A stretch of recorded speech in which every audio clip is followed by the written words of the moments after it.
Have you ever felt a quiet twinge of guilt when turning down an invitation? Or right now you see your phone screen light up. Another dinner, another party, another networking event. Your friends will all be there. Society also dictates that you should attend, where they tell you, go out and mingle, stop isolating yourself. But deep down, the thought of getting all dressed up, making meaningless small talk, and absorbing the chaotic energy in a crowded space leaves you feeling incredibly drained. So you draft a polite decline and put your phone on silent mode.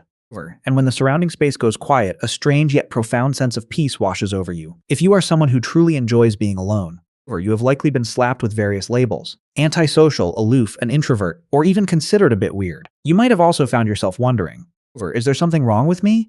Why do I crave this quiet, while everyone else seems so terrified of it?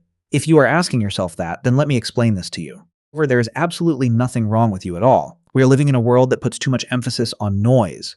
A society where your value is judged based on the size of your social circle, how often you go out on weekends, and how much you can make others notice your presence. We have been conditioned to believe that solitude is synonymous with loneliness. But both you and I know that isn't true, right? Being alone and feeling lonely are two entirely different states of existence. Loneliness is a state of deprivation, a painful yearning for connection. And what about solitude? That is a state of fulfillment. It is an intentional choice, a private, peaceful space. What if I told you that your craving for solitude is not a character flaw? What if it's actually an innate need of the body? A sign that your brain is highly evolved and operating incredibly efficiently? We need to look at the scientific evidence, because the truth about why you love being alone, it's fascinating and frankly much more amazing than you could ever imagine. Aiming to discover the core elements that construct human happiness, two evolutionary psychologists, Satoshi Kanazawa of the London School of Economics and Norman Lee of Singapore Management University, conducted and published a groundbreaking study in the British Journal of Psychology in 2016. To conduct this study, they analyzed data from over 15,000 people. The results they found completely changed the traditional notions in the field of psychology. For the majority of people, the rule is very simple. The more social interaction, the greater the happiness. Spending time with friends and living in densely populated areas makes the average person feel secure and satisfied. However, when the researchers set their sights on a specific group of people, those with high intelligence, the results obtained completely flipped the script for highly intelligent people.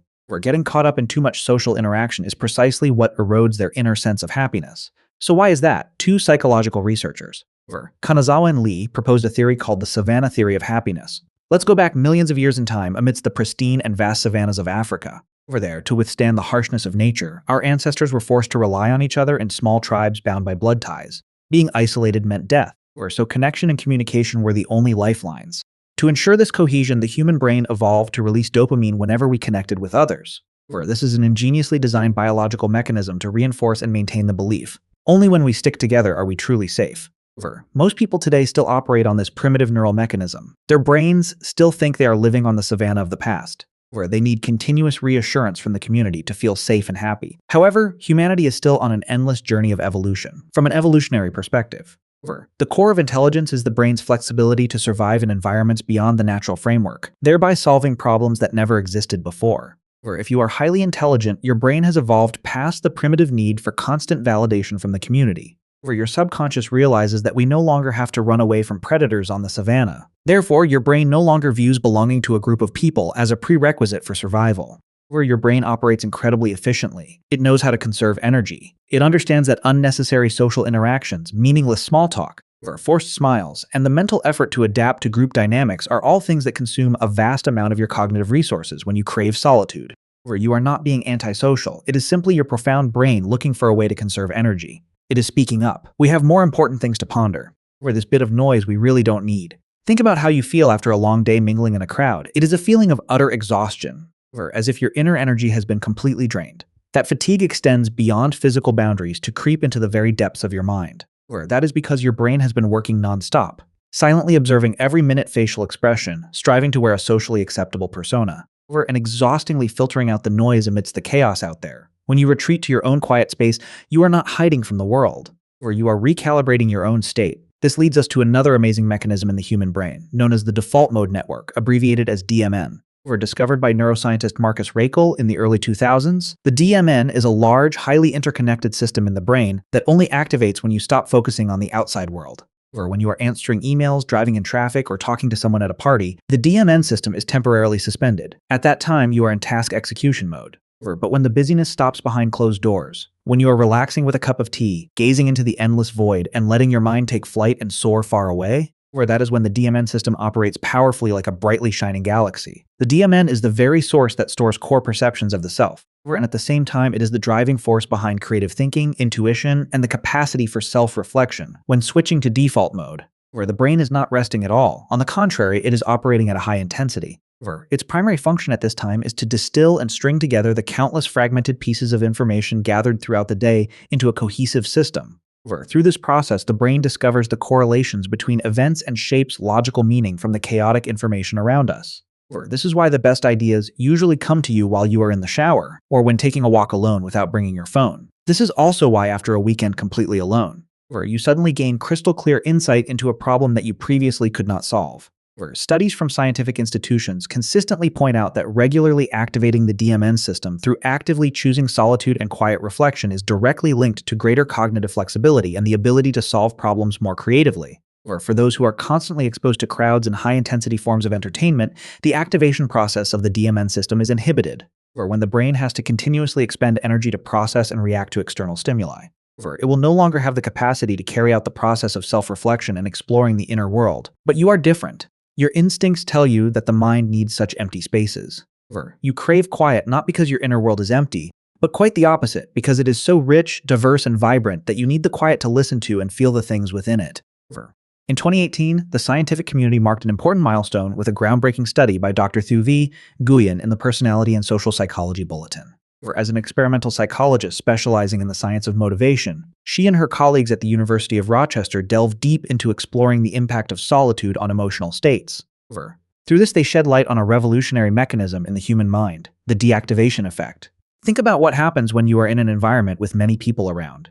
Your level of emotional arousal will naturally be high. You might feel excited, joyful, or thrilled, but at the same time, you are also highly susceptible to stress, frustration, social anxiety, or anger. When in a group, your nervous system is always in an active state, tuning its frequency to match the complex social environment around you. You are absorbing both positive and negative energy from other people. Thu-V Nguyen's research demonstrated that solitude is the most effective psychological tool we have to reduce this level of emotional arousal. Just spending 15 minutes alone, without the distraction of a smartphone or the presence of others, is enough to soothe intense emotions. Your heart rate will slow down and the tension in your nervous system will also diminish.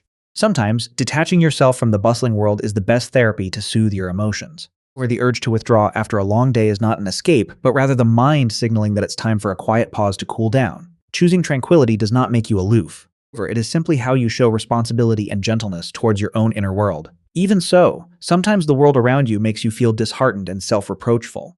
We always seem to be burdened with the thought that we must constantly socialize, expand our networks, and be present everywhere, otherwise life is just dull and a failure. People often use the fear of missing out to unintentionally put pressure on one another. But my friend, the joy of missing out is also pretty amazing. The time will come when you smile and realize that it's perfectly fine not to participate. In truth, when you choose to withdraw a little, you are gaining something more precious than anything else. A peaceful time to care for yourself. The crux of the matter lies in autonomy, the fundamental psychological need for a person to take charge of their life and create their own peace. When lacking this capacity, people develop a clingy mentality. They use the crowd to validate their self-worth and borrow society's lens to shape their emotions. Their greatest fear is having to be alone, because when no one is watching, they also lose their sense of self. Ultimately, they always need others to act as a reflecting mirror, just to prove that they truly exist. But you do not need that mirror. When you sit in an empty room and feel completely at peace, it shows that you have a very high degree of psychological independence. You have achieved inner autonomy, something many people spend their whole lives searching for. You can create your own joy, soothe your own anxieties, and make yourself feel happy. That is not a weakness, but entirely a wonderfully extraordinary capability. In a society that constantly seeks to drain us by exploiting our insecurities and our craving for attention, actively withdrawing turns out to be the most powerful, albeit the most silent form of rebellion. It is the moment you realize that you yourself are more than enough, Many people out there are using fleeting relationships as a way to numb their feelings. They throw themselves into noisy revelries just so they don't have to hear the shattering sounds inside. Borrowing the chaotic energy of the crowd to run away from their pain, confusion, or simply the fear of having to face their own shadows. But you are doing something that requires a great deal of courage. When choosing solitude, you are not using other people as a distraction. You are directly confronting your own mind. When making time for yourself, you allow all the suppressed emotions to surface. You understand and release them. That is exactly why people who know how to appreciate solitude often have deeper empathy and build more meaningful relationships when they actually choose to socialize. However, because they have spent so much time exploring their own inner world, they are also very good at understanding the feelings and thoughts of others. However, you are not isolating yourself from humanity, but rather, you are learning how to connect with people on a much deeper level. The philosopher Paul Tillich once said something beautiful that clearly illustrates the difference between these two concepts. Language has created the word loneliness to express the pain of being alone, but it has also created the word solitude to express the beauty of that state. And you are the one who is feeling the wonderful beauty of solitude. Therefore, I hope you reconsider how you view your own desire to be alone. Stop feeling the need to apologize for it. Don't feel guilty when declining an invitation. Don't let people who are afraid of being alone with themselves make you feel bad when you love doing it. Next time when your phone vibrates with a bustling invitation but your heart sinks from exhaustion, just trust that intuition. Turning down a fun outing does not make you a bad person. Canceling an appointment in exchange for soothing your nervous system is also completely justified. Allow yourself to enjoy Friday night your own way. Wearing your most comfortable pajamas, flipping through a few pages of a book, blankly staring at the ceiling, or curling up in a blanket listening to the falling rain. You deserve that tranquility. You are not a selfish person. In essence, by activating the DMN system and practicing emotional regulation. That is precisely when you are nurturing and maximizing the wisdom of your own magnificent brain. Protect your solitude fiercely. Do not see it as a backup plan when you have nothing else to do, but as a non-negotiable appointment with the most important person in your life. An appointment with yourself. Stillness is by no means empty. It is the time for you to recharge your energy, sharpening your inner self to steadily weather the storms out there. Amidst a world that favors superficial things, your depth and tranquility are a gift. When the outside world goes quiet and you get to be your truest self, what do you usually do? Tell me about your peaceful space in the comment section. Welcome to this little corner, a place to soothe the suffocation of life, and a place to listen to the feelings you have never told anyone else.